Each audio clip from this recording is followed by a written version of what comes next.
You're listening to REIA Radio, the nationally trusted name in real estate investing. We dig deep to discover investors' why in real estate. If you want to skip all the BS and get in investors' heads, you're in the right spot. Be one of the thousands to check out REIARadio.com.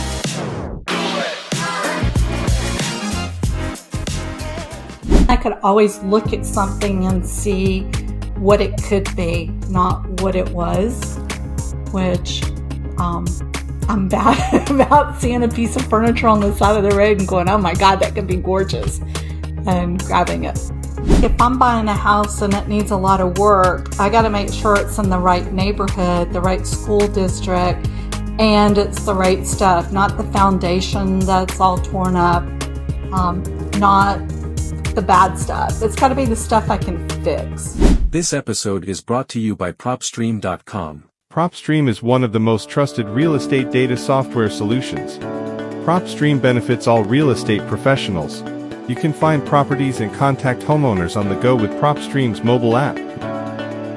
We offer free academy courses tailored to real estate investors and agents. Take advantage of our live webinar demos to learn the software and scale your real estate business. Visit www.propstream.com and sign up for your 7-day free trial to get more leads and grow your business. Welcome to REIA Radio with Camille Duke. Camille, thank you so much for coming on. And I definitely want to shout out Rob down at JM Real Estate Capital for putting us together.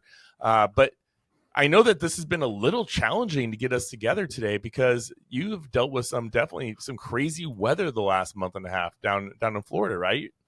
It has definitely been crazy. AccuWeather had us being a direct hit with Helena. And if you actually pulled up the weather forecast and looked and went in slow, it was coming right over the top of my house. Tell the listeners where specifically in Florida are you located? I'm in Crawfordville, Florida. We are a little small town that is below Tallahassee, and we're actually my house is actually 9 miles from the water. So They were talking 22-foot storm surges, which would have meant that we probably would have gotten flooded. Oh, man. So it was scary. No, and you've had back-to-back, I mean, right? So you had a couple weeks apart, you had these massive hurricanes come through the Florida area, and like, how is it in Tallahassee? Is it pretty bad, or did it kind of shift and move a little bit and you didn't get it too bad? We have been extremely lucky. It's like we have a little shield, and every time we've had a hurricane, it's been forecasted to hit us directly, and it always goes to the right of us. And so it hit Perry again, and it went up through Georgia. We were the same way with Michael. Michael went to the left of us, and I actually evacuated for that too. And it went where I evacuated. We got some good friends that live over in St. Pete, and they're right on the water. Yeah. And they said that, like, we've had a shield for a decade, or for a century now here for the most part. And everybody around them got flooded, but it went right up to their porch, is my understanding. They got really lucky and blessed. But yeah, Sarasota didn't. It got hit pretty hard, so it was kind of a little bit scary. Here in Omaha, we call our shield the Omadome. The Omadome. Yeah. So we get storms all the time, and this is I'm curious about this part, because in Omaha we're known for, we just get hammered with hail and tornadoes and really bad thunderstorms with high winds. Literally multiple times every spring, summer, and fall. Again, it almost doesn't seem to matter. So we get really bad extreme weather during the spring and summer. But yeah, the Omadome is so we get a little bit jaded here. So anytime we have a local weathercaster here named Bill Ranby. Anytime he's like rolling up his sleeves, it's kind of going to be a serious storm. But after a while, you're just kind of like, whatever. I'm not even going to go downstairs. What is it like when you are just every year during hurricane season? There's like, oh, there's another one coming. Are you guys just like, whatevs? I'm not even worried about it, or do you take it seriously? It has been, and I lived in Huntsville, Alabama for 25 years. And so we were hit by tornadoes there really bad. In fact, there was one neighborhood called Anderson Hills that got wiped out like 4 times. And people still bought there. I was like, why in the world would they buy in that particular subdivision after it's been wiped out 4 times? And people killed. So down here, at least we have enough warning that something's coming to us that we can do it. But most of the people were like, well, that house has been here 100 years and it hasn't gone anywhere, so it's not going to hit us. So don't buy new homes in Florida, pretty much. Are you okay with like food and gas and stuff like that? Like, did you go to the supermarket and there was just like empty shelves, or, I mean, what was it not that bad where you're at? It was really bad from what I heard that we could tell that the hurricane was coming in because people were starting to back up at the gas stations and they were starting to back up at the grocery store. I don't worry about it. I have a freezer full of meat and I have a generator. I actually have 2 generators and I had plenty of gas. So I figured the longest we would be out of electricity would be maybe a week, and I could handle that. Nice. Okay. I'm sorry you had to go through all that. I'm really glad that it didn't hit you personally that bad. It sucks for a lot of other people in Florida. Mm-hmm. But what got you involved originally in real estate? And maybe before we go into that part, what'd you do before then? As far as a career and life stuff, maybe spend a couple of minutes on that. I was always the fix-it person in the business, and I like taking stuff that's messed up and straightening it out. So for companies, I was always the person they would send in to clean up a mess. And so in like 2000, I decided that I was tired of working for somebody. And so I took off on my own, and I started buying businesses that needed to be fixed, and I was flipping businesses. Oh, wow. So I would pick up a business with the right stuff wrong and repair it. I originally, my mind went to that you probably worked for the mob as a quote unquote cleaner, as you said, I clean up things for businesses.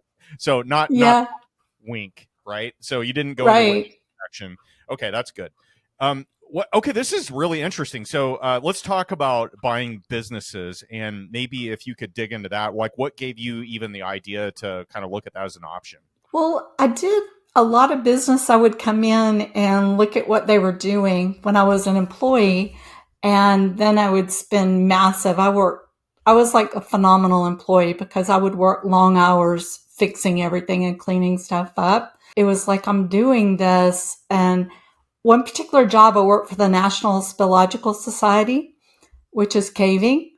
And it was a fun job because I got to cave all over the United States and I got to cave in Mexico.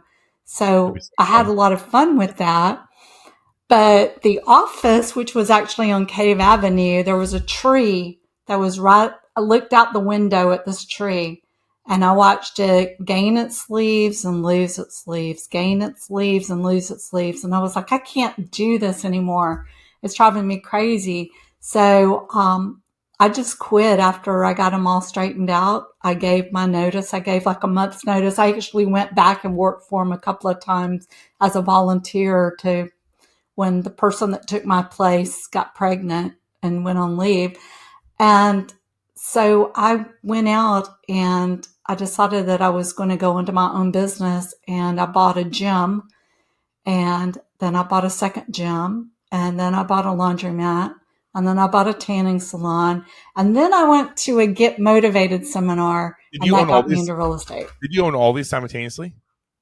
Yeah, I was running 2 gyms, a laundromat, a tanning salon, and I was running 3 to 5 rehabs at the same time.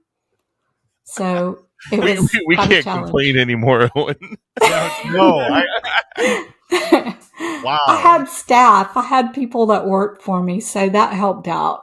You know, if you're a good leader and a great implementer, I mean, you can do that, and it's easy. And obviously, it takes a very, very unique and special person to be able to do that, and that's obviously you. Well, my problem is I like to clean stuff up and get it fixed and get it running back nice, and then I get bored. Mm-hmm. I So, feel the same way. It's me too. yeah, so I sold them. I actually bought a Curves. It was my first gym that I bought, and I had all women employees, and then I bought the second one.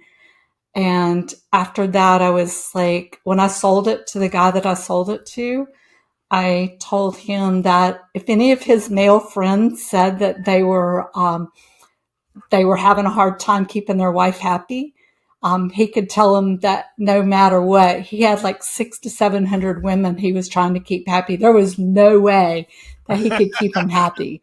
No way in the world. I always felt like that. There's so many jobs I walked into as a manager, and some of them as an owner, and did the fixing side. And I always felt like that was like the thing I was really good at. Get it back up running, create the marketing, advertising, social media, create a presence. But then I get bored. I'm the same way. Yeah. I don't like owning stuff. I like finding stuff, buying it, fixing it, and then I just want to be out. Like that's why I have flipped a lot over the years, is because I don't like dealing with the aftermath of my ownership and lack of skill. So, hey, Camille, I was going to ask you something though. So you throughout this conversation, you had mentioned you're a fixer. So you clean stuff up, you fix things, and maybe dig into that a little bit. Like, what specifically is your background? Because that can mean a lot of things. You could be like fixing a door or what, but you're talking more about the components of a business that make it function or not function, right? So why are you able to do that, and how did you acquire the skills for being Miss Fix It? I was the oldest child out of 6, and then my parents kept foster children, so there was always at least 4 or 5 extra children, plus my brother's friends in the house. At 12 years old, my mom felt perfectly confident to leave me in charge of the complete household. And I took care of everybody. My mom started a job with the post office, and she was the rural mail carrier. So I had to run a household at 12. I grew up on a farm. I wouldn't even give my 12-year-old the remote. Kids aren't like kids were when I was growing up. It's totally different. At 12 years old, I was completely responsible. So they're not that way, but my dad fixed everything. My dad growing up on a farm, we always fixed things. You couldn't just call somebody to come fix things. So my dad had me under cars at like 10 and 11 years old, teaching me how to change out starters, alternators, how to fix my tires, how to do anything to cars. So I just kind of learned how to do all of that stuff. And then I could always look at something and see what it could be, not what it was, which I'm bad about seeing a piece of furniture on the side of the road and going, oh my God, that could be gorgeous, and grabbing it. Okay, so your background before you started going out and going on your buying spree with fitness franchises and other businesses, laundromats. Mm-hmm. What did I mean? Okay, I get that you had that problem solving and fix it type of a mentality when you were growing up, but what specific job did you get into where you were able to leverage you were able to look at a business and say, this is broken, I know I can fix this? Like, were you in operations? Were you in finance? Were you in what was your No. Okay. I was one of these people. My mom thought that I should go to college, and I didn't want to. So I worked at a grocery store for a long time, kind of moved up in a grocery store. I worked at a wholesale company, and every time I did, I always got bored with what I was doing, or I could get my work done really quick. So they would always show me something else, or I'd go find somebody else that would be happy to let me do part of their job. So I kept learning that way. And I was actually putting myself through school the whole time too. And then I was a camp counselor at a wilderness camp for 2 years. So I lived without electricity for 2 years. That was a fun and interesting job. Perfect for prepping for hurricanes. Oh, yeah. And I worked for the Navy for a while. I worked for the University of Arizona. I was a drug and alcohol counselor. So I did a lot of counseling and drug and alcohol counseling. So it all kind of fit that I fix things. That's just my nature. See, us So people that had lots of jobs in every category, this is what you get. Yeah. All right, yeah. let's talk about buying businesses. So your first foray into eating your own cooking as a business owner was what? What was the business that you It was a Curves franchise. I don't even know how I got into it, but I did creative financing into it. I knew that I didn't want to work for anybody. So this gym was near me and it was all beat up and run down, but it was a franchise. So I went in, it had 5 people that were working out, but the thing that they didn't think about was all of the past member records. So what I did when I came in was I fired the bad staff immediately. Like I had one girl that the first day after I bought it, I walked in and she took the cordless telephone, went in the bathroom and stayed in the bathroom for like 45 minutes talking on the phone. Then when she came out, she had the audacity to ask me why I was firing her. And so I got rid of her and I took the box of records and I put a staff member on it and we started doing calls. I wrote out a script and we called everybody that used to be a member there. And from there, we built it up to a very successful business. And then I bought the second one. Okay, so So do you follow Alex Hermosi? I'm just curious. He's the guy with the nose strip. Yes. I love watching his stuff. Yeah. That's how I'm like, I can't remember his last name, but he always has the nose strip on. Yeah, he's a super buff dude. Always has a tank top, Oh, yeah. and like a Mullet. breathe right on it. Yeah. Yes. Owen ordered one of those custom with his name across it. Anyway, how is buying a business similar, and how is it different than buying a real estate investment? This is I want to go through this exercise because this is really fascinating. To me, they're similar because you've got to look at what you want, the right things that are wrong with it. Like if I'm buying a house and it needs a lot of work, I got to make sure it's in the right neighborhood, the right school district, and it's the right stuff, not the foundation that's all torn up, not the bad stuff. It's got to be the stuff I can fix. And I can't change anything about the location. If it's next to the man that collects every dead car he sees and every piece of junk in his cars, the yard's all junky, I can't change that. I can't change if it's near a power station. Ted, if you get something like that, Ted will buy it because he has something. It's like Sanford and Son in a property that he's trying to sell. No. So yeah, it's right. I have an apartment building and next to it a whole bunch of cars. They think that they flip cars, but they're not very good at flipping because they just sit there and rot. And then and then I have, and you can't do anything about it. And then I have a really nice Airbnb, and we actually had a REIA luncheon today, and somebody spoke up, and they were with this organization that runs this building next to mine, and I'm like, hey, while you're here, by the way, in that parking lot, there is a camper that's been sitting there for 6 months, and they're living in it. Is there a reason why you guys haven't towed that away? Please make that go away, because it comes up in my reviews. And I think that they pull a National Lampoon Christmas Vacation. What's his name? Chevy Chase. Cousin Eddie. They pull a Cousin Eddie, and I think they dump all their sewer stuff right into the sewer line because I can smell shit is full. Okay. Hey, so on these, I'm curious on these Curves franchises that you owned. Like, what did those spin off a year? So you're a business owner.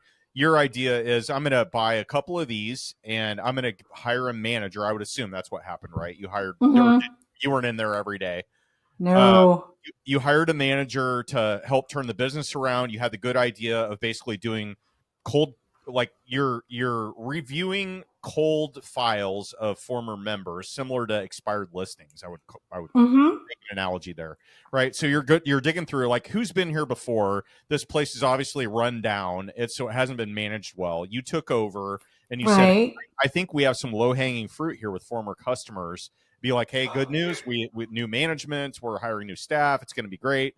Come back. Like, what can we do to get your business back? What does profitability look like in, say, a business like that? And I also would like to go down the path of how much time involvement that looks like. Like if I wanted to, if Ted and I were like, hey, let's go buy a Curves because Ted likes that kind of stuff. He likes going in and he'll be there every day. Yeah. But what do the numbers look like on something like that compared to, say, real estate? In 2004, 2003, that time frame, I was making about $40,000 to $45,000 off of each Curves, and I had 2 of them. I probably spent, I would say, maybe 10 hours a week in them. Oh, that's not both of them total. Mm-hmm. So I actually had to change cars because I had a real cute little red convertible. And so I couldn't sneak up on them to kind of check to see how things were doing. So I had to buy a basic blue Honda so that I could sneak up and look in the windows and see what was going on and making sure everything was like it was supposed to be. Nice. But, Nowadays you just put a camera up. Yeah, right. Yeah. Yeah. So you had the laundromat, you had the Curves, you had what were the other businesses that you? I had a tannin salon was next door to one of the Curves, and we ran out of space and parking spaces. So one day, one of my employees called because we knew it wasn't being ran the way it was supposed to be. One of my employees called and said, "Hey, they're closing," and so I ran over there and I bought all of their equipment up for like $4,000. I bought all these tannin beds. And they had the boxes of customer records sitting there going into the trash can, and I grabbed those. And so we just cut a hole in between, so I didn't need any more staff. I just cut a hole in the wall between the 2 of them, and so my staff could run the tanning salon at the same time. And so then it was a benefit because I had all these women that were getting into shape, and now they're coming over to get tan. So it worked out very nicely. Yeah, that is really cool. Smart. That's a great idea. Yeah. Little double dip there. I like that. Yeah. Mm-hmm. Now, of the businesses, not real estate, but businesses you've owned, what's been your favorite? Probably the laundromat was probably one of my favorite ones. Was it all the cash? Is that why? Yeah, quarters everywhere. I actually had somebody steal my quarter machine. They backed up to the building with their truck and they came in and they opened and wrapped a chain around the wall where the machine was and pulled the whole machine out and took my change machine. But I got them because I had just emptied it like the day before. And so it didn't have very much money in it. They did a lot of work and they probably got like $60 worth of quarters. So I was happy about that one. Anytime we can spoil a thief's day, that's a win. Oh yeah, it was. I have a coin machine in my apartment building. That's one thing I always worry about, is somebody going there. So I put a camera right on top of it, and it points down right at them. And I've seen some of the video footage from your basement apartment. Like, somebody didn't lock the doors. Let's just put it there. Okay, Camille, what was your first real estate purchase? And tell us about the deal. Okay, my first one, because I like to go big, was there was an abandoned house down the road from where I lived at, and I couldn't find the owners to it. Everybody thought that it was a haunted house, and some people thought the lady still lived there, but it had 3 bedrooms and 2 and a half, because I found the half bath upstairs, and then it had 2 more bedrooms and a bathroom downstairs. You found the half bathroom. Is this like House on the Hill where it has a red This door? house was so full of stuff. It was a hoarder's house, and she at some point had just started opening the bathroom door and throwing stuff into it. Actually, it wasn't even a half bath. It was a full bath. But it was full to the ceiling with trash. And when we went in and started cleaning it out, we were shocked when we discovered that it was a bathroom. But I kept going around looking, door knocking. I was talking to all the neighbors because the neighbors always look, and you got to find that mayor in the neighborhood. And so there was on the side of the house, there was a little pig trail that went somewhere. So I decided to go down this little trail, and I ended up at this house, and it had dogs everywhere. And so I cautiously got out, the dogs barking, and this man came out, and I said, I'm trying to find the owners of this house. And he was like, oh, I know the owners of the house. He goes, I had been mowing that place for so long, and the grass was still really high. He goes, I will be glad to get them to sell it to you. So he actually called the seller and told the seller to sell it to me. And so that's how I ended up with that house. Quick question. Yeah. You kind of mentioned pig trail in there, if I heard you correctly. And I kind of wanted to elaborate on that a little bit. Is that a normal thing where we're talking about? Because that has never come up on 150 plus episodes that we've had, a pig trail. Well, the pig trail is kind of like it was a grass path in the middle of it. And it was just really bad. Okay. The guy was really a sweetheart, but he had been taking care of the lady in the house. And he got tired of it and called her son and said, you're going to have to come get her. And so his son, they just literally came and got her, and they left everything in the house. Like the freezer, I will never eat Ben and Jerry's ice cream again because the freezer had it had been in the freezer for like 3 years. I got the porta potty guy to stick the hose into the freezer. It was that bad. And suck all of the stuff out of it. It was nasty. Ew. So that was my first one. Owen and I were talking to a young man today that was 19 years old. He's like, I'm going to do I have a clean out company. And I go, what's your limits? And he goes, I don't have any limits. I haven't gotten there yet. And then I said, I would have loved it if you did this house clean out, because I had one that was in west side of town here. And it had at least, and this is not an exaggeration, at least 1,000 2-liter Mountain Dew bottles full of pee. Because it was full to the rim. And even the toilets had feces that were 4 to 5 feet above the toilet line. And 4 to 5 feet? Yes. How does that work? I don't know what they were doing. I've never. They were getting on a ladder. I wish I need. Maybe. This sounds made up. Oh, I will drive by this house, find out the addresses, and I keep files in all my old houses, and I have pictures of this house. Okay, I want to see pictures. Yeah, I Put know them in the show notes. I know I have them, and it was the nastiest thing I've ever seen. And I mentioned it to this kid. I'm like, well, what if you had a house with 1,000 bottles of pee? Oh gosh. Okay, traumatize him a little bit. So, okay, I just want to say this. You have such a diverse background and, so much experience in buying things and operating them and selling them or keeping them or turning businesses around. There's a little bit of I don't want to do a disservice to any aspect of your background that might be helpful or that would be good for you to talk about. But you've done so much in your career of doing this. What's the next fun thing that we can talk about here? So you bought your first house off of a pig trail, and it was a hoarder's delight.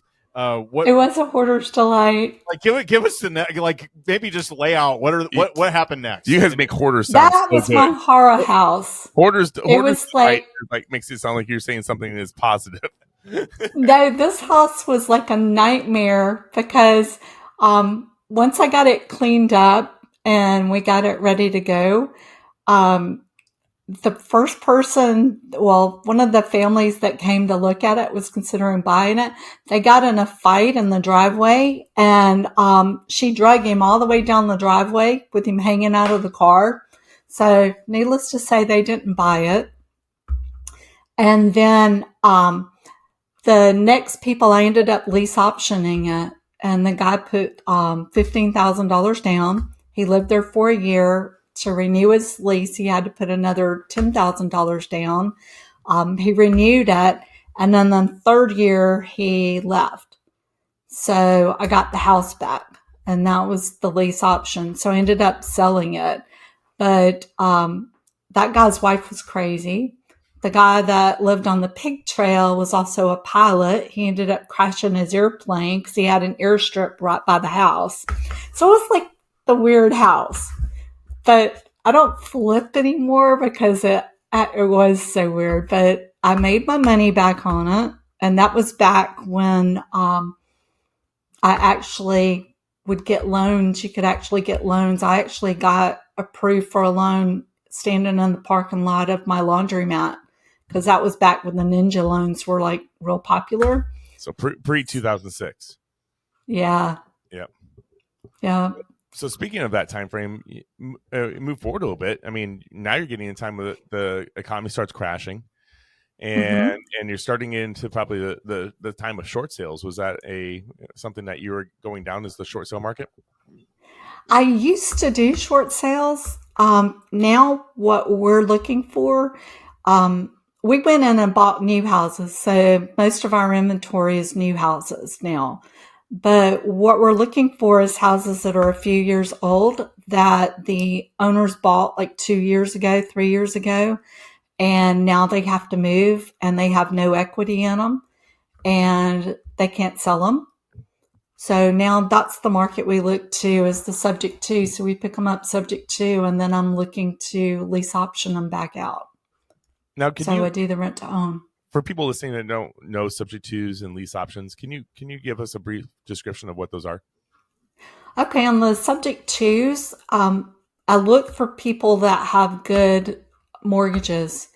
And what we do is we come in and we take over their monthly payments. So we give them debt relief. And then from there, I've got some that I've been paying for now like 4 or 5 years. But we take over their payments. We always keep them 2 months ahead. And we improve their credit because we're always paying on time. And I put it into a trust.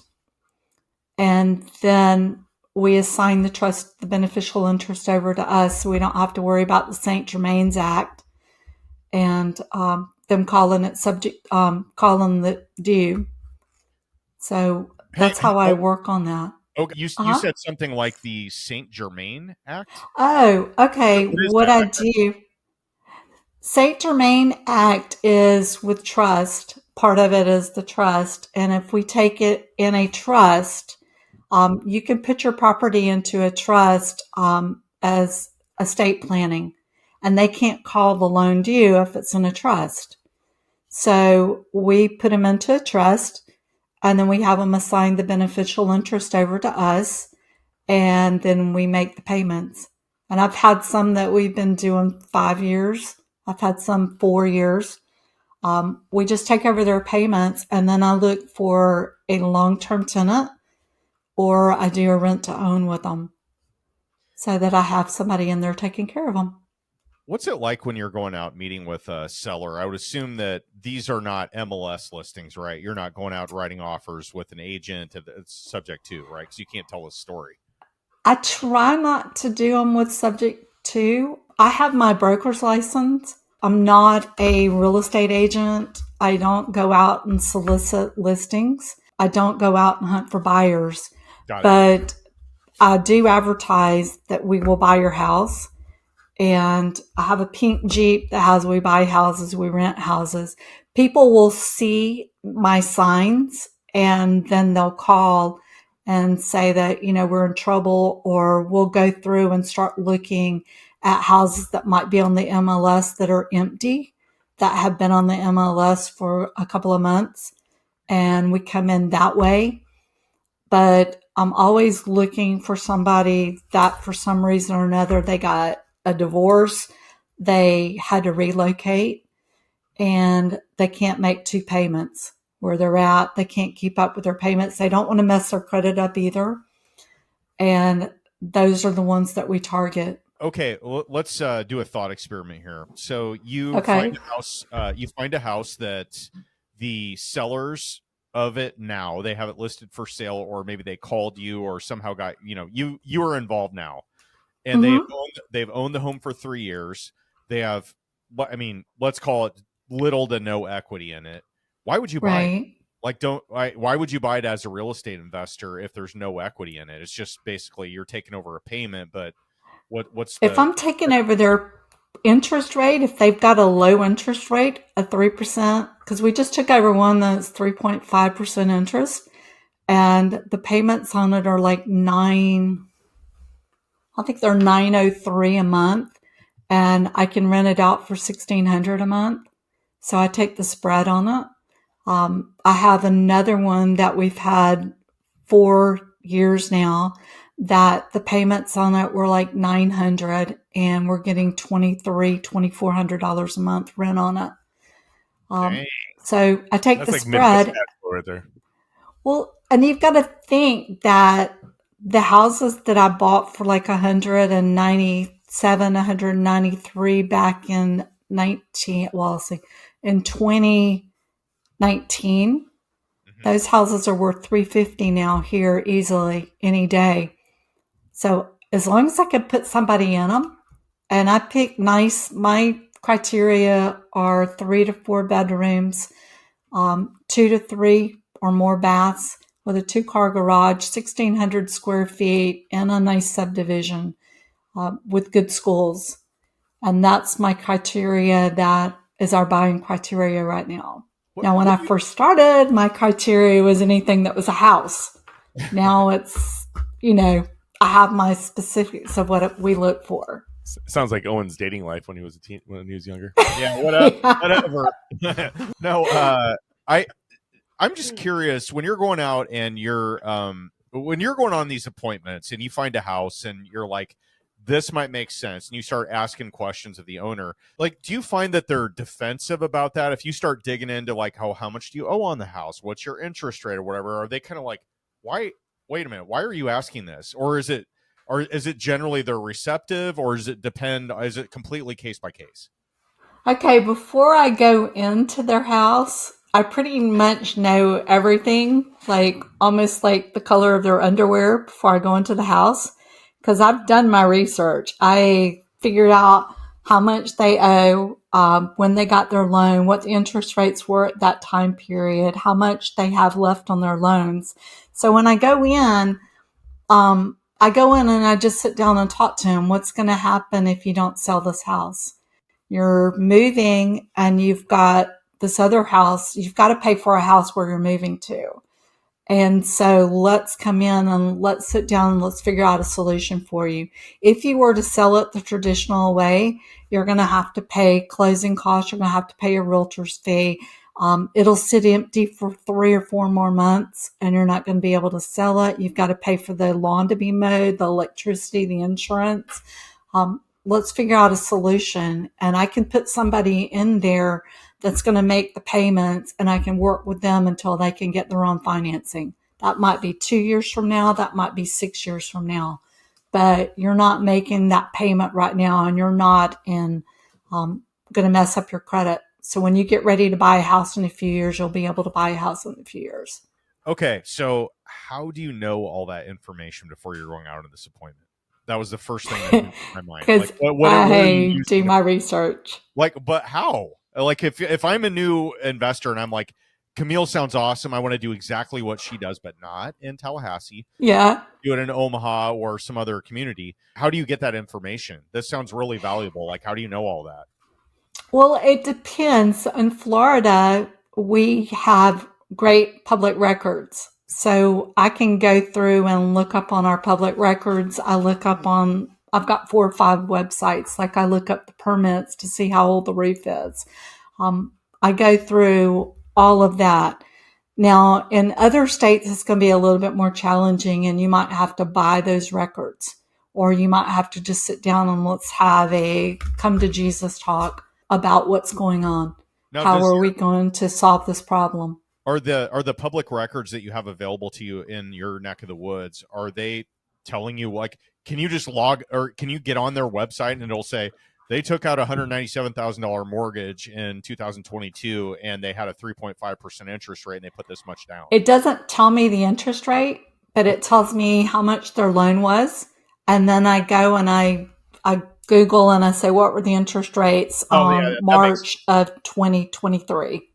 Yeah, so you kind of you reverse engineer I reverse engineer it all. Yeah, okay, that makes a lot of sense. No, that's a really good tip. That is, I like that. To go back and like, because interest rates were going so freaking crazy at that time. It's like your rate 6 months prior could be like 2 points less than what it is current state or whatever at that time.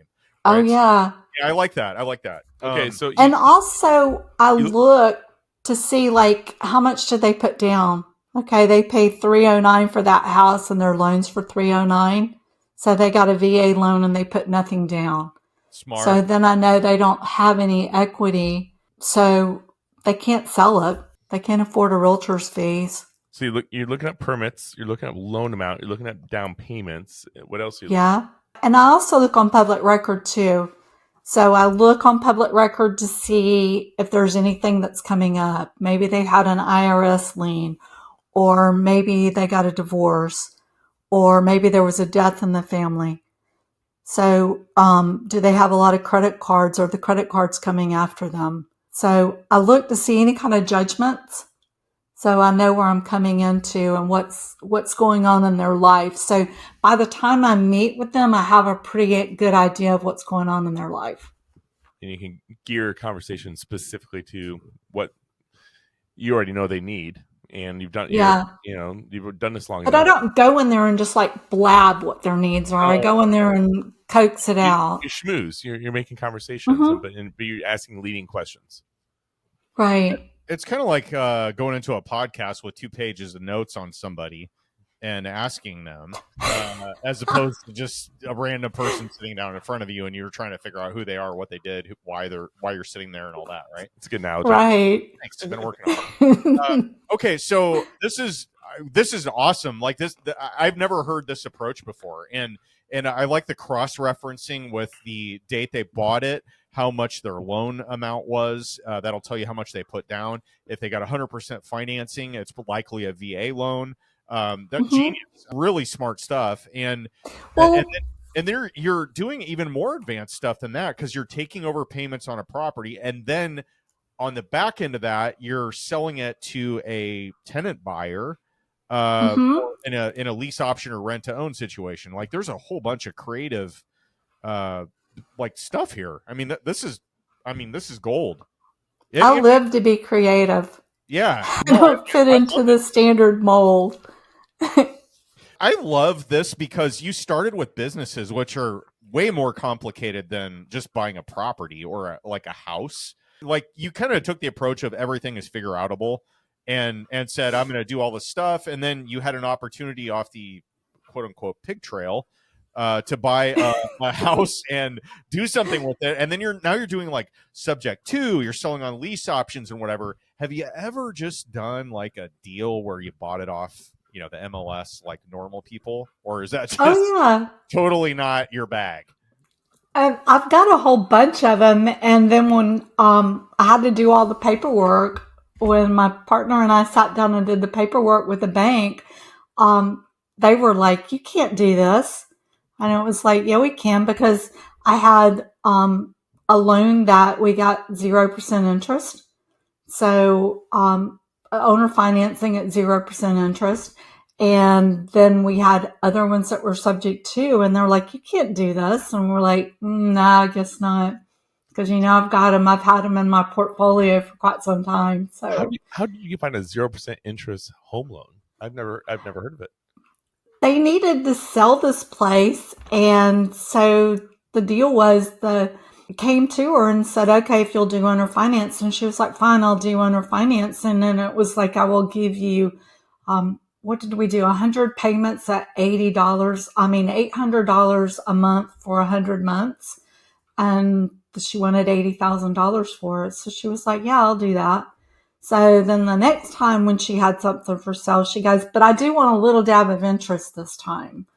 But She was fine to hold the note. Under 8-year loan. You're like, fine, 2%. It is. Yeah. No, that's really cool, and I like what you did there with the payments. Like illustration of it, where you're not just saying, "Oh, will you loan me this at 0%?" You were more like kind of the car dealership approach, where you're like, yeah, here's what the payments I'm going to make, and I'll make you 100 of these, and it's going to be $800 a month. You'll have income, and then you're going to make $80,000. That's exactly what you want. I really like that because. The thing is, when you're in real estate and you're starting to do, let's say, more creative deals, a lot of people try to get interest-only loans when they're buying let's say it's a cash flowing rental or something like that. And they like IO payments, interest-only payments, because the payment is less. But this is the flip of that, which is principal-only payments, which means you're pounding down knocking it right down on it, and every dollar you put into that is a dollar literally in your equity pocket.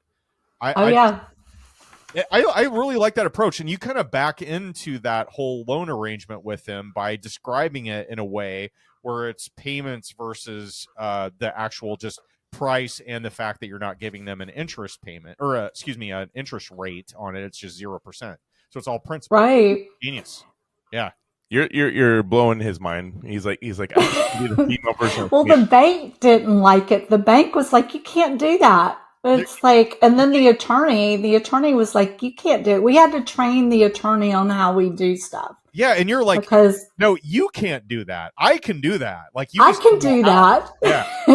But how did you learn how to do that? I've studied and just a lot of reading and just a lot of thinking a different way, because sometimes it's because, hey, I don't have the money for that. So how can I do it with not having the money? So usually when I go to talk to somebody, I usually have like 2 or 3 different ways that I'm thinking that I could do it. So I don't do cash. I mean, it's rare to do cash. And if I do cash, it's going to be one of those super, super low, you won't ever take this. And if you do take it, that's fine, because I can find somebody that'll buy it. So it's like the least attractive. Interesting. Now, when you were doing all of this, this was pre-2008, correct? This was before the Great Financial Crisis, or was this during? Nope. Like, timestamp this for us. No. That one was done in 2019, I think. Oh, wow. The one with the 0% was 2019. Wow. I mean, we've taken 4 so far this year, subject to. Interesting. And they're low interest rates, 3.5% interest rates. The only problem that I really had with that is with the insurance companies. And Florida insurance is a pain in the behind anyway. So just making sure, because we had to switch a couple of real estate agents till we found somebody that would understand what we were doing, so that they would get the insurance in the trust name, and that they understood that we needed to be an additional insured. And we'd also make the original homeowner an additional insured also, so that everybody was protected. When you're in a subject to situation and you're like, hey, good news, I know you don't really have any equity in this, but I'd be willing to take over your payments. What are the most common objections that you're going to have? I would say probably like going to buy later on and not being able to get a loan. And we can get around that by showing that we've been paying the mortgage. So those are some of them. And some of them are like objectives, like worried about the fact we don't pay. And that's why we pay 2 months in advance. And we go to our attorney to do them. And we've been doing business with our attorney now. My business partner's been doing with attorneys for like 12 years. I've been doing business with them for 9.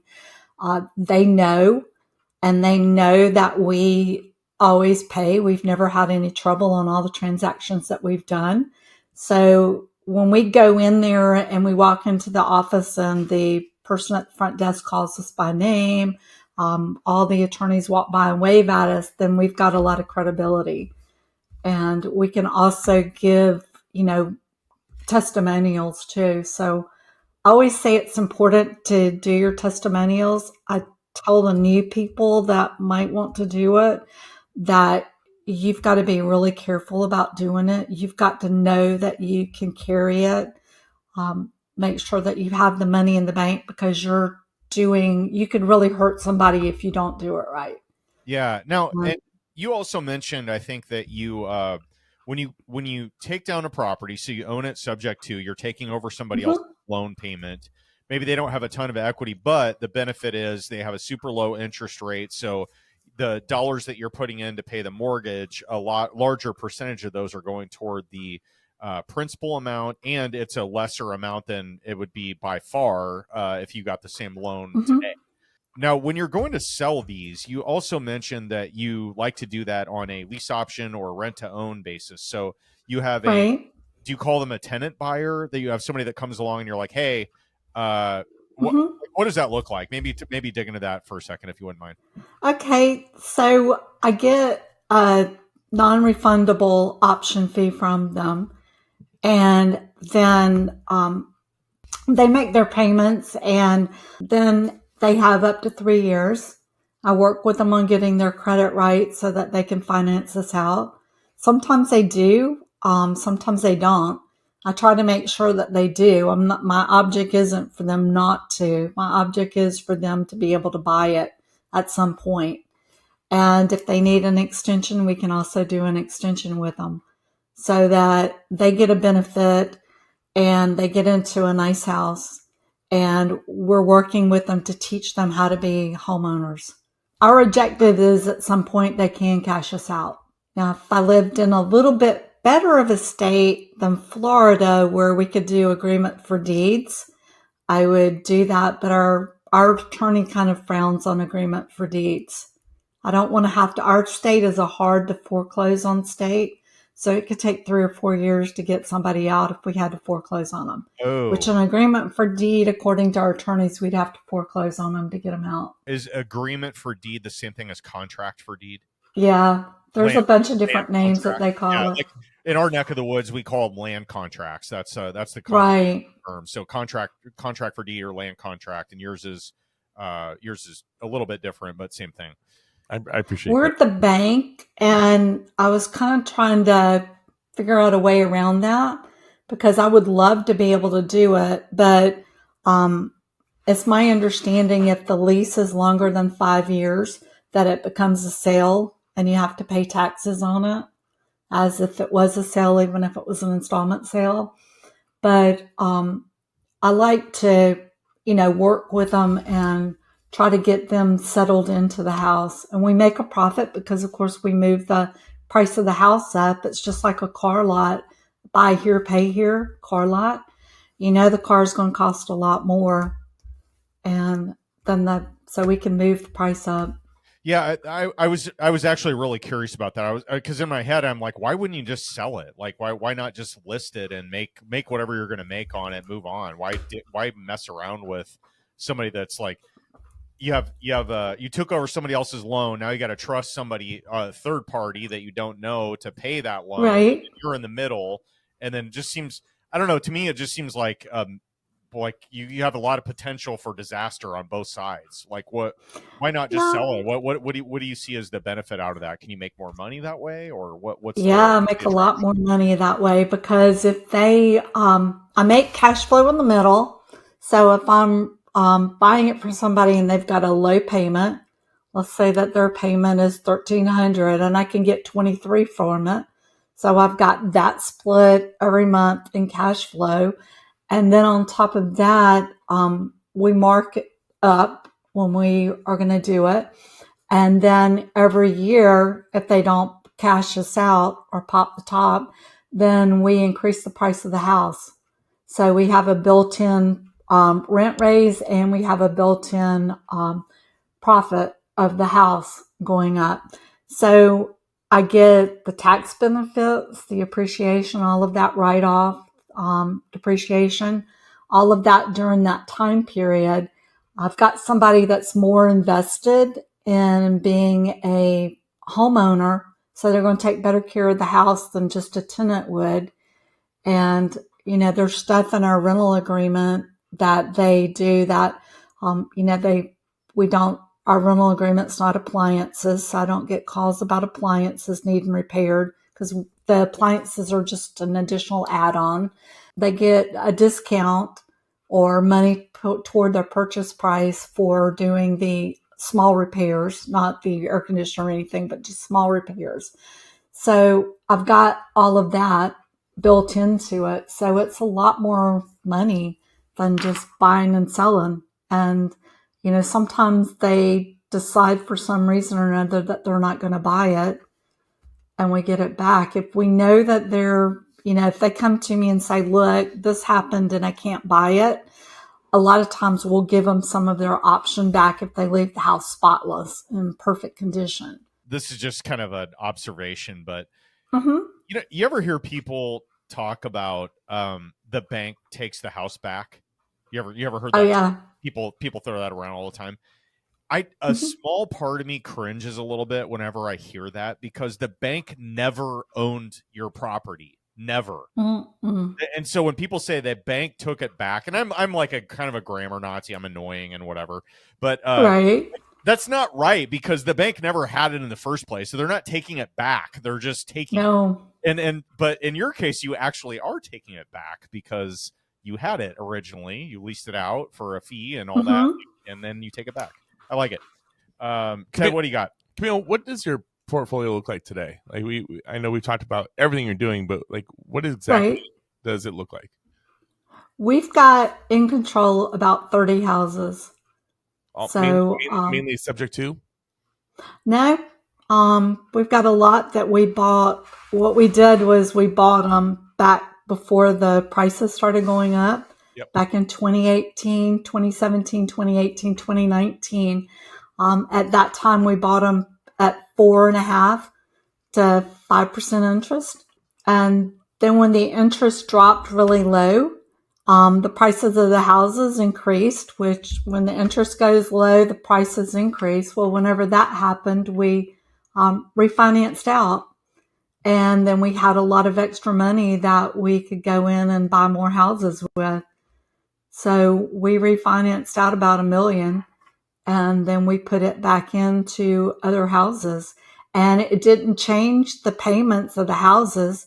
The houses, I think some of them were a little bit less. Some of them might have gone up $25. So all of a sudden we had all this free cash back out. Man, it's funny now that we're a little bit removed from the good times, quote unquote, because it was like there was so much cheap money for so long. I know. And then you get to a point, people are just outraged. They're like, you can't even do this anymore. And then you have the old dudes that are like, or people that are like, this is what it's always been like up until you had that weird window of time where the Fed was like, oh, let's go to zero. And then everyone's making it rain with refis. Think back in the 1980s, and I tell people now, it's like back in the 1980s, the rates were like 21%. Yeah. My first house was like 8% interest, and that, we didn't really think anything about it. But nowadays, and what gets me is people going, well, I'm just going to wait till the interest rates go down. Well, what happened when the interest rates were going down? You couldn't get a house. It was absolutely crazy. Every time a house would pop up, there'd be like 8 or 9 above asking price offers on it. Yeah. Now the market's changed. It's like, this is our time to get in and buy. And even if we have to buy them with higher interest rates now, when the interest rates, if they do come down, when they do come down, we just refinance again. You say 8 or 9, I feel like we're dealing with like 20 or 30 here in town. So one thing you and I have in common is here in Omaha, I own the Omaha Real Estate Investment Association, the REIA. And in Tallahassee, you guys own the Tallahassee Investor Network. And we do. And that's kind of like... I used to own the Huntsville one too, Huntsville, Alabama. We called it Madison County REIA, or MAC REIA. So can you tell us a little bit about your group, what you guys do and what you focus on? We bring in local speakers. We are real good about networking, local speakers. So they talk about topics to our area.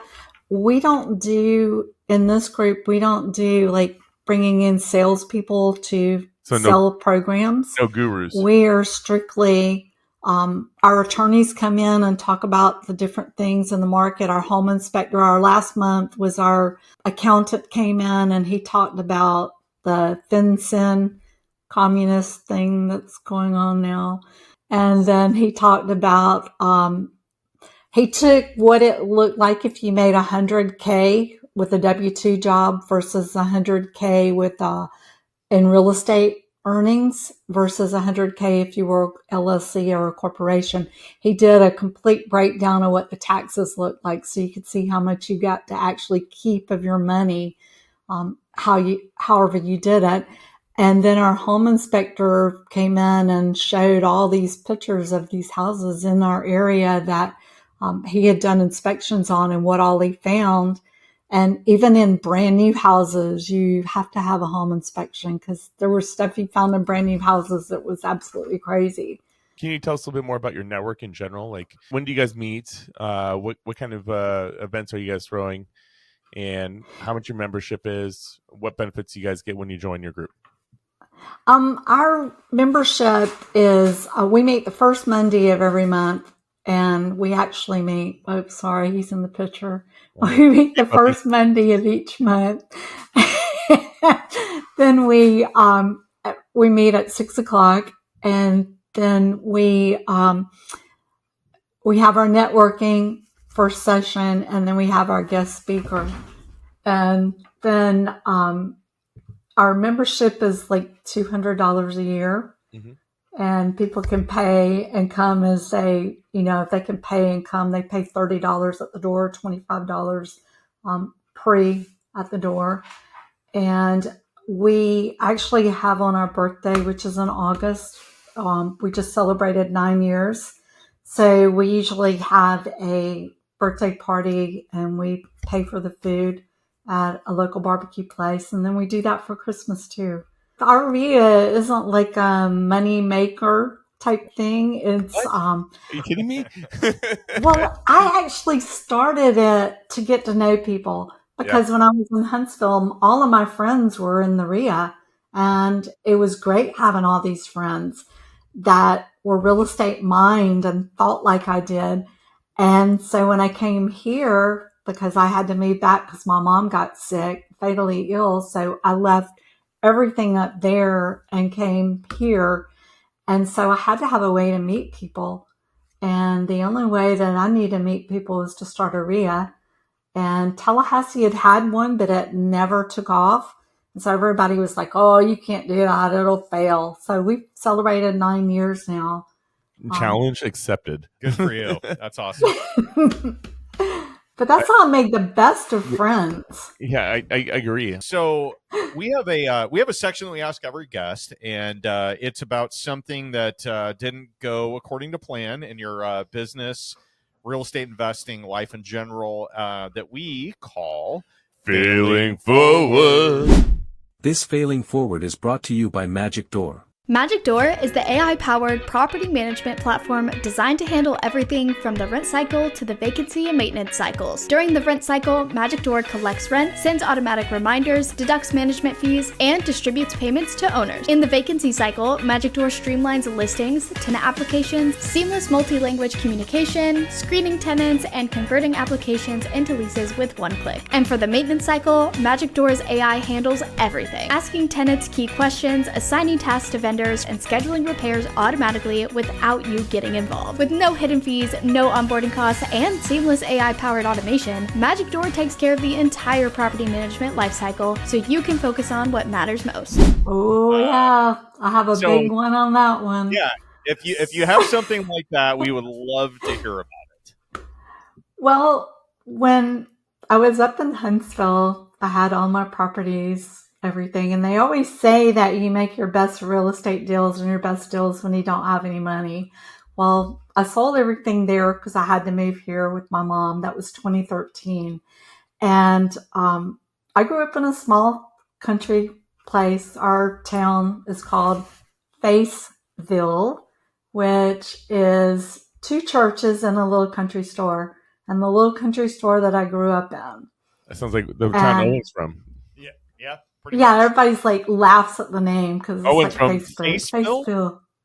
Faceville. No, Faceville. this is funny because my parent, I grew up in a 1,200 population town, and my parents, my house was technically like 1 mile south of town, and it was like Yeah. its own like, I don't know what they call it. It's like its own township. Yeah. It was called Peaceville. So it was technically, we lived in Peaceville, Iowa, which was like population 63. Oh, I was gonna say. I thought you were gonna say like 4. Oh my gosh. No, it was a legit thing, like Peaceville, Iowa. So that's technically where I'm from. From this point on, he's always from Peaceville, town of 63. I don't know what the population is now. Not Probably Malvern like 5. anymore. Yeah. Anyway, please. Faceville had its churches. It had a Methodist church and a Baptist church, and they were side by side. There was a parsonage in between, preacher's house for the Methodist church, and the churches were side by side. So you went to both churches. So if they liked the Methodist preacher, the Methodist church was packed. If they liked the Baptist preacher, the Baptist church was packed. And everybody's related to everybody. And there was a little store there that it would open up on Sunday right after church for an hour or two. And you stopped in after church and you got a Coke and candy bar or whatever. And that was what I grew up in. Well, when my mom got sick, I sold everything, and my brother talked me into buying the store. And I made the mistake by buying the business. I didn't buy the building. I bought the business. Oh, so And, you bought the business, but not the real estate. So somebody else owned the real estate. You were in a lease, but you owned the business. I was in a lease on the building. So we didn't own the building, and there was like, I took it and we exploded it. We added a deli because there was no food out there. The nearest gas was like 15 miles in either direction. There was no place to get gas but there. We put food in, so there was all that. We picked up all of the tomato migrant workers. So we were swamped. I mean, our parking lot was full. We were totally busy. But when we were so busy, and I was working all the time, I mean, it was just amazing how much time I worked with all the employees and everything. Well, the building owner did not make the mortgage payments. This is in Georgia. Quick foreclosure time. And so they did what was called a friendly foreclosure. The bank didn't notify us. They picked out the people they wanted to buy it. And so they came in, and we got on July the 1st or something like that. They told us that we had to be out and we couldn't take any of our inventory. And we had done all the stuff to the building, extra air conditioners and everything. They told us we couldn't take anything. Your lease doesn't your lease matter? No. What? No, they found somebody else that was trying to get us to stay long enough that they could get all of our inventory and take over our beer license and everything else. We had it. I mean, I had dining rooms. We were packed. And it was right before 4th of July, so we were very well stocked. And they came in and told us we were being shut down. They were come put locks on the door. And the whole community came and helped us clean the whole thing out. We had all of our equipment in all these different buildings. We cleaned it out. Like there was nothing left, no shelving, no nothing. And I lost pretty much everything. So I had to start all over again. And that's where I'm at now. So now I've got a nice cash flow and I've got my real estate business. But that was a big mistake. Never go into a business unless you own the building. Or there's a building that you could move to if you had to. Wow. That wasn't the case with us. When was that? If you wouldn't mind. It was 2014. 2014. Okay. All right. Yeah. Man. Like I had a big, huge festival with vendors everywhere with the church next door. We had a huge festival in May. and people were like, we want this tomato festival every year. I mean, we hyped it up. Yeah. The store ended up, the people that got it got into fights, and they lost their beer license. They lost everything. The community lost a store. And That it was sucks. just because of that. I lost a lot of money too. I lost everything pretty much. That's a real failing forward right there. Yeah, indeed. It was. But what do? You just have to pick up and figure out a way to start all over again. Yeah. And that's what I did. I appreciate you getting vulnerable on that one. That was a deep one. So yeah, and 10 years later, and you've assembled a portfolio of cash flowing properties. You've got a business partner. You guys are doing some cool shit with flipping houses and buying and holding, creative finance. You're taking over the local REIA. I mean, it's amazing what 10 years can do. So if you zoom out on this and you say, oh my God, life's terrible, and I made mistakes, and or maybe you even didn't. Maybe somebody else made mistakes and you're the recipient of the aftermath. But you zoom out and you say 10 years, that's a long time, but it's really not that long. And you've done a ton of stuff that have positioned you well over the rest of your career, which I'm sure you're going to do a whole bunch more cool stuff. Oh yeah. Amazing. Well, we got hit too with, as a realtor, I felt sorry for all the people that have a real estate license now with the all the lawsuits and came down. If I didn't have real estate holdings, I would be dead in the water. Yeah, I tell you what, I mean, just the last, this specific calendar year, I mean, between the lawsuits and things that have just been happening in our personal neck of the woods, with the changing of the rules and the laws, and then add in a election year. I mean, on my realtor side of business, I've never had such a low year in my life. Luckily, I haven't either. Luckily, I have a couple other things to keep me afloat, but it's just crazy. So yeah, all the endorsements rolling in from REIA Radio, the fat stacks of cash that we get to spend every week. Yeah, I mean, it's really thank goodness. Yeah, thank you to our sponsors for keeping me afloat. That's awesome. So Camille, we have one last section for you that we call the OT with Owen and Ted. You are in the OT with Owen and Ted, presented by JM Real Estate Capital. Hi, it's Rob, JM Real Estate Capital. We're the money guys that you need to know for all your real estate investments. Talk to us. We can do what your local bank can't or won't do. We don't have millions, we have trillions with a T to lend. 844 we close, or go online, jmrecapital.com. That's jmrecapital.com. JM Real Estate Capital, smart solutions for the real estate investor. Where we talk about, we have 5 questions. Hopefully you've had a little bit of time to think about the answers. She's been marinating on these. Yeah, marinating. Oh, yes. So we've got a few of these bad boys, and we're going to fire match you a cappella style. Is that cool? That's cool. All right. Here we go. Sing it. What would you title your first book, and what would it cover? It would be obstacles and overcoming obstacles, because I've had obstacles and challenges in my life. And if you live, as long as I've lived, you're going to have those kind of obstacles, and you can either lay down and die, or you can get up and just keep on going with them. And that would be kind of what I would write about, the different things I've seen. I've watched people die and, had to put up with watching people, sadly, as a result of some of their habits that weren't conducive to them having a good older life. Okay, so we are on the Real Estate of Duke podcast featuring Camille Duke, and you can interview anyone in the world today. What's the one question you want to ask, and who's it going to be?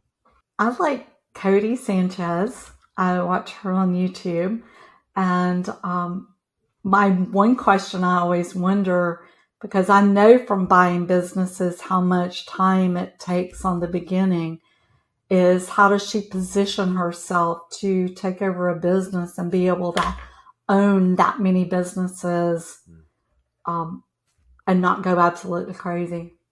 There's people that listen to this podcast today and like, how did she own so many businesses and do it all at the same time? So I think people listening have the same question for you. Yeah, and for those of you not familiar, Teamwork. yeah, no, for those of you not familiar with Cody Sanchez, she's big on Instagram and Facebook and all the socials. She's notorious for starting out in basically a private equity firm that ended up acquiring a whole bunch of businesses. She learned how to do that from the inside out, and then took that to the streets and started buying her own stuff. So she talks a lot about business structure, how to acquire and manage and run businesses and sell them. And she's a badass. I mean, she's pretty young and she's pretty good looking, and so she gets a lot of follows. Yeah, she is. She does have some good stuff. I follow her on Instagram, and she's got a lot of good sound bites out there. So I get why you like her stuff, especially given your background with acquiring real estate and businesses. So for those of you not familiar, check her out. She's pretty badass. Okay, so my question for you, Camille, is we're nearing the end. We're at the end. We are at your funeral. It's eulogy time. And somebody's walking up to the podium to talk about you. Who is it? What are they going to say? I would hope it would be my friend Rebecca, who is in Huntsville. And we've been friends, gosh, I hate to say like 30 years. Maybe it's even been longer than that. But I would like her to say that I was not fearful. I always was up to a good adventure, no matter how scary it was, and that I helped people along the way. I love that. Yeah, that's great. Live life with no fear, or small fears, but overcame them, and took care of those along the way. Yeah, that's good stuff, man. I mean, what else do you need, really? If you looked at your 30 years of life as a whole, and you had to figure out what person probably had the biggest impact on you to get you to where you are right now, what person had the biggest mentorship role in your life? 29 years. Oh my gosh, it would have been my Aunt Dottie. Yeah. My Aunt Dottie was, I always thought she was like super rich. Her house was always beautiful. Her clothes were perfect. She was absolutely the beautiful Southern lady. She was single. She single-handedly raised her daughter who had polio. She was a beautiful seamstress. And I always thought she was rich. And no matter when you went to her house, she could lay out a full course meal with dessert, with a little bit of brandy or something on top of the dessert. So it was extra good. Like all this.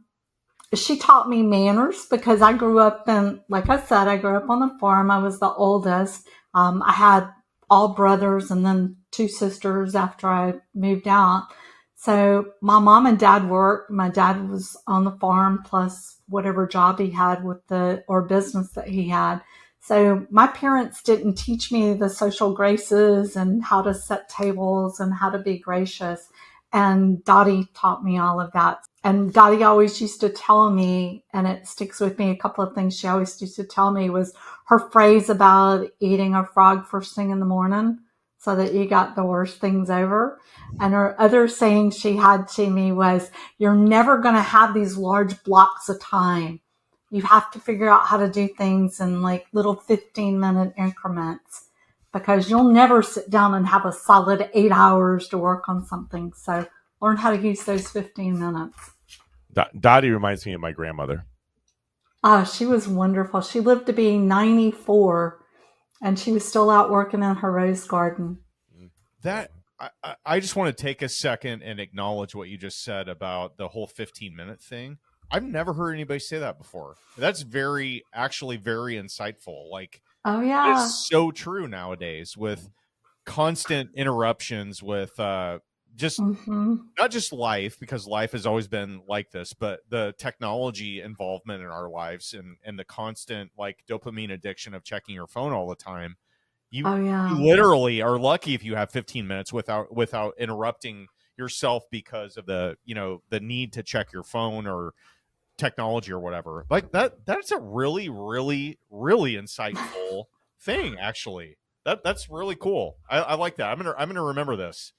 Okay. I feel like when we podcast, it's like our one break from all the tech. That's true. Yeah, we can't check our phones at all. Like it's got to be off. Yeah, that's true. Okay, so this has been great. I have another question for you though, Camille. Okay. Are you looking for anything in your business right now, or life in general? And how can somebody catch in this episode that likes your jam, like catch up with you, connect with you, and so forth? Like, how does this happen? I'm always looking, like I have Cameron in the background, of ways to outsource the stuff I'm not good at. So I'm always looking for people that are more technical. I have a hard time with doing the social media, not actual the work on it, but I just don't like sitting still long enough.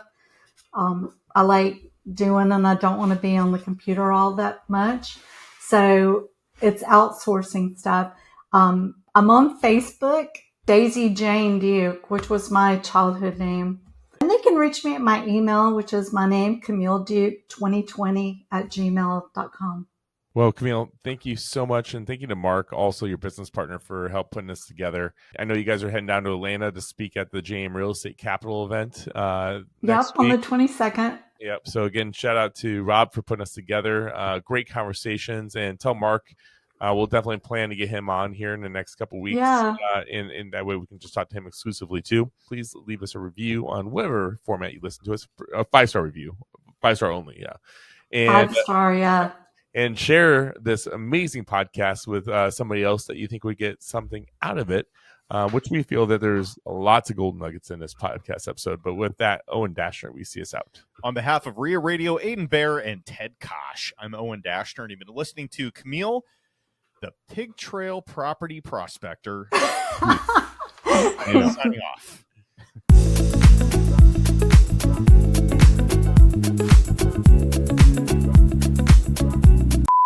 You paddleboard where there are alligators. Yeah, they don't really mess with you. And a lot of the boats will come together and they'll do like a float where there's a whole bunch of boats. So everybody gets out and swims there. Alligators might be like 50 feet away from you or whatever, but they don't come around. No, thanks. Try not to be within 50 feet of things that can kill me when I'm almost naked. I was paddleboarding one day and I just kind of laid on the paddleboard and I was just kind of relaxing, and it kept pushing me into some of the debris, like the leaves and branches and stuff, and I would push back away from it with my hands. And it would push me back in. And probably after about the 5th time I looked, and there was a little alligator laying right there watching me the whole time. So oh man, he could have had a snack.